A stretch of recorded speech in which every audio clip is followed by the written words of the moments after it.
We live on a magnificent planet. The Earth provides air, water, food, and energy, all that is necessary for life to flourish. Nature provides us with a window with which to see far beyond human timescale and our own limited abilities. Human beings emerged in a natural paradise, and our story has been overlaid on top of the Earth's natural history. Our various unique cultural identities have grown from functional ecosystems, from biodiversity, and from the various places where we emerged. While human beings have developed ever more complex societies, these have, for the most part, not been sustainable. And sadly, we have also massively degraded the Earth's natural systems. Now, human-induced climate change is threatening the survival of life as we know it on Earth. Current human population is over 7 billion and increasing at approximately 1 billion people every 12 years. It is imperative that all people are engaged in ensuring that future generations can survive, and religious leaders especially have an extremely important role in conservation, protection, and restoration of the Earth's fundamental ecological systems. We badly need to examine our shared human identity, to discover or perhaps rediscover what we believe in. We're challenged to find out what it means to be human and how we as a species can collectively reach a higher level of fulfillment than a wasteful, unfair, and materialistic society that threatens our very survival. We know that it is possible to restore ecological function to degraded landscapes. The people who do this work are able to align their own lives with what nature is striving to accomplish, helping to heal the Earth's wounds and the human spirit. Whether we approach nature from a religious cosmology or from scientific method, one thing we should all be able to agree on is that the Earth is a miraculous place.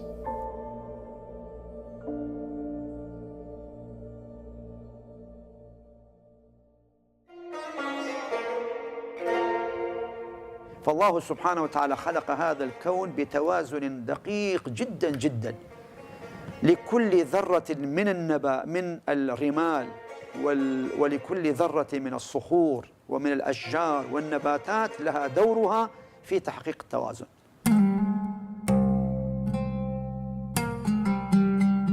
استمرارية الحياة على هذه البيئة، على أن على كل جيل أن يضيف إلى الأشجار والنباتات أكثر مما كانت للأجيال السابقة، لا أن يأتي الجيل فيفسد في الأرض ويقطع هذه الأمور. أخطر من ذلك وأكبر من ذلك أن الرسول صلى الله عليه وسلم يقول: إذا جاء يوم القيامة، جاءت مظاهر وعلامات الحقيقية ليوم القيامة، قد قامت القيامة، وفي يد أحدكم فسيلة، يعني أي شجرة صغيرة للغرس من النخيل. بين الله سبحانه وتعالى بأن الله خلقنا من تراب وخلقنا من طين وخلقنا من هذه الأرض، وإليها نرجع ثم ومنها أيضا نخرج تارة أخرى. فإذا نحن مرتبطون بالأرض من حيث الخلق ومن حيث العودة ومن حيث الخروج، فكيف يجوز لنا أن نؤذي هذه الأرض؟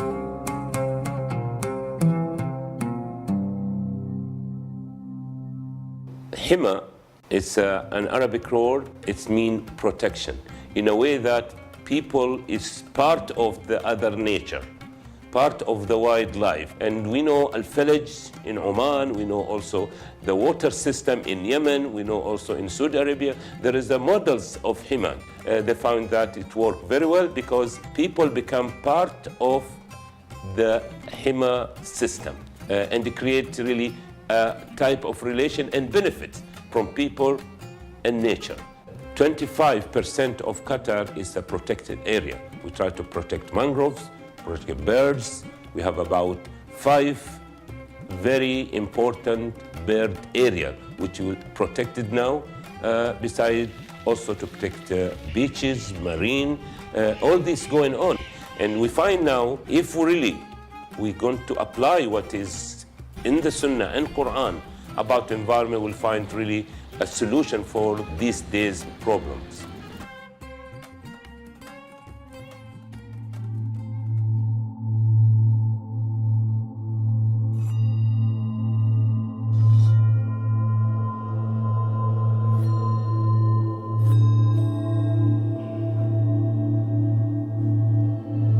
भगवान बुद्ध र प्रकृति भनेको दुई फरक फरक कुराहरू होइनन् भन्दा पनि हुन्छ, किनभने सिद्धार्थ गौतमको जन्म नै एउटा जङ्गलमा बगैँचामा जसलाई भनिन्छ लुम्बिनी उद्यानमा भएको थियो र उहाँले गृहत्याग गरिसकेपछि ज्ञानको लागि जति पनि समय बिताउनु भयो जङ्गलमै बिताउनु भयो, एउटा रुखमुनि बिताउनु भयो र अन्तत्वगत्वा यो बुद्ध गयामा एउटा रुखको मुनि उहाँले बोधि ज्ञान प्राप्त गर्नुभयो।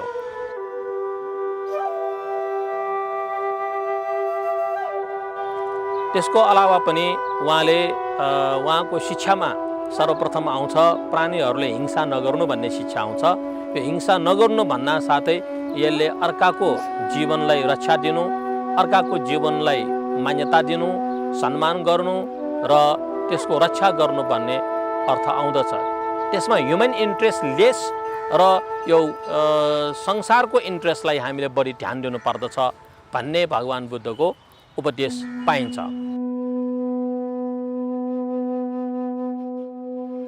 यो अहिलेको समयमा यो इन्भाइरोमेन्टल क्राइसिस हरू कसरी आए त भन्दाखेरि यसको मूल कारक तत्त्व भनेको यो ह्युमन माइन्ड हो। यदि हामी मानव जातिले हामी नै मात्रै यो संसारको सबभन्दा बलियो प्राणी हौं, चेतनशील प्राणी हौं भनेर भन्न छोडेर हामी सबैको लागि हामी चेतनशील प्राणी भएको हुनाले हामीले सबैको हक हितको रक्षा गर्नु पर्दछ भन्ने नारा बोक्न आवश्यक छ। यो नारा बोक्न सकेकोमा मात्रै अनि यी पर्यावरणका समस्यालाई समाधान गर्न सकिन्छ।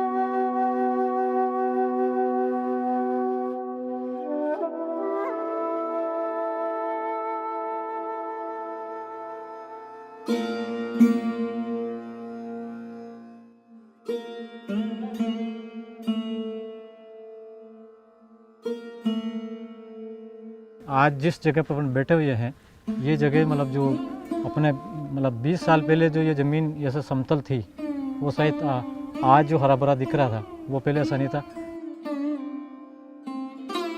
पेड़ पौधे लगने के बाद ये जो आज 10 या 15 साल पहले जो लोग यहाँ के लोग रहते थे वो बाहर भी जाते थे जानवरों को चराने के लिए। सभी लोग बाहर जाने के पास में जाने के लिए उनको अपने परिवार समेत एक तो फ़ोन वाला बंद कर दे भाई।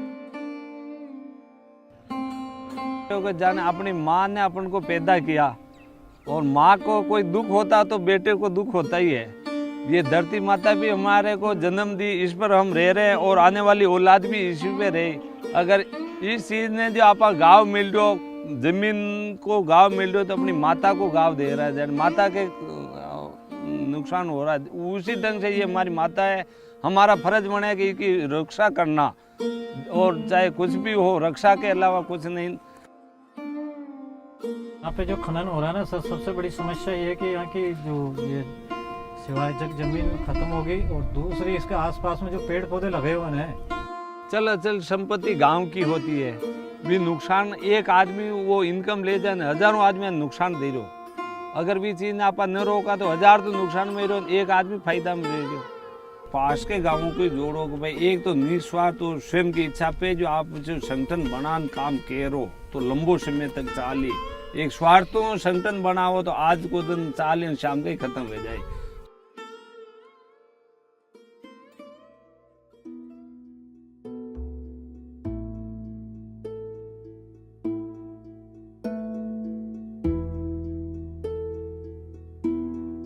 The Tao, the way, always changing, and yet somehow also always the same.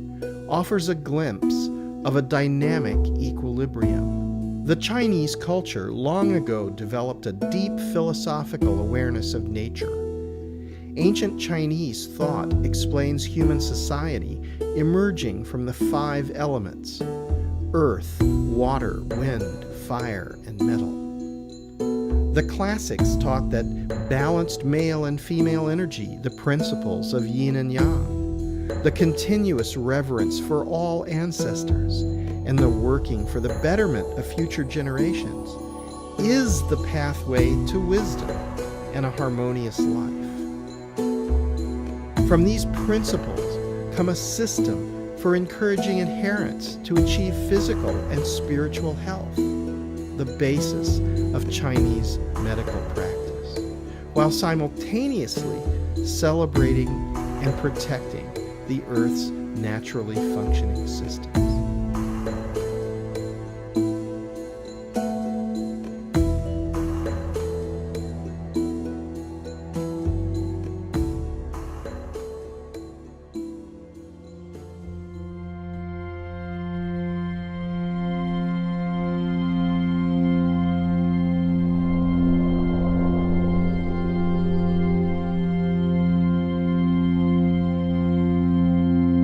bagira ngo tubone inkwi zo gucana kandi no kubaka kugira ngo tujye tubona ibiti byo kubakisha nko kubona imvura n'umuyaga.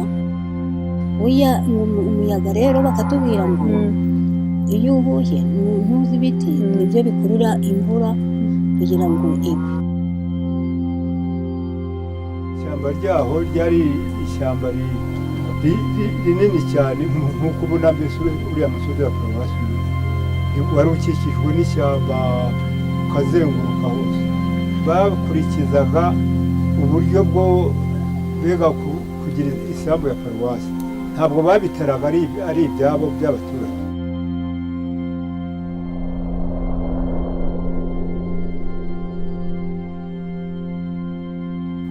When God made the earth in 6 days,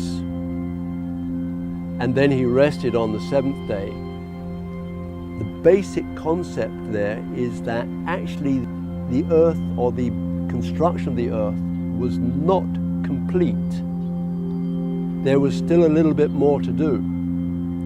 And in the Hebrew concept of tikkun olam, or making a difference, our task is to complete that process of the 6 days of the creation of the heaven and the earth to that little bit that was left over, which is for man to do.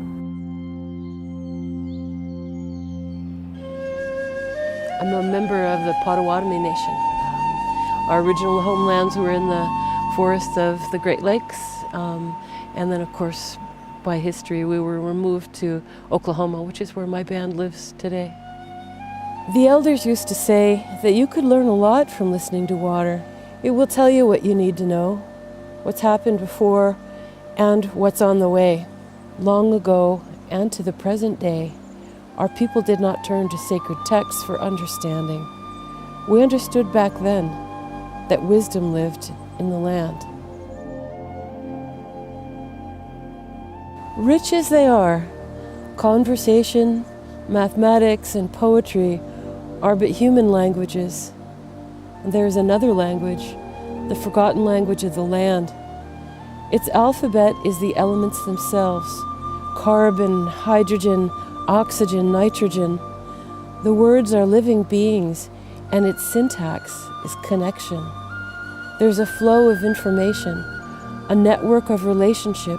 This is the language we have yet to learn, and the stories we must hear. Stories which are simultaneously material and spiritual. The archive of this language, the sacred text, is the land itself. In the woods there's a constant stream of data, lessons on how we might live, stories of reciprocity, stories of connection. Species far older than our own show us daily how to live, that we have to reclaim our responsibilities for living right by a place, by doing honor to our places. And to me, being indigenous to place means to live as if you drink the water here, to live as if the land feeds you, to live as if the birds sing for you in the morning, be they parrots or thrushes, and to live as if your grandchildren will live here and as if your grandparents were buried here. The fact that humanity has the ability to restore ecosystem function on the Earth means that we have the obligation to do this. Restoring the Earth's systems provides strong therapeutic benefits for the people who practice this, the great work of our time. By placing our lives in service to restore the Earth, we daily experience how each generation of life lays down its body to nurture the next. This has been true since the beginning of time, and we must embrace this, as it is our destiny as well.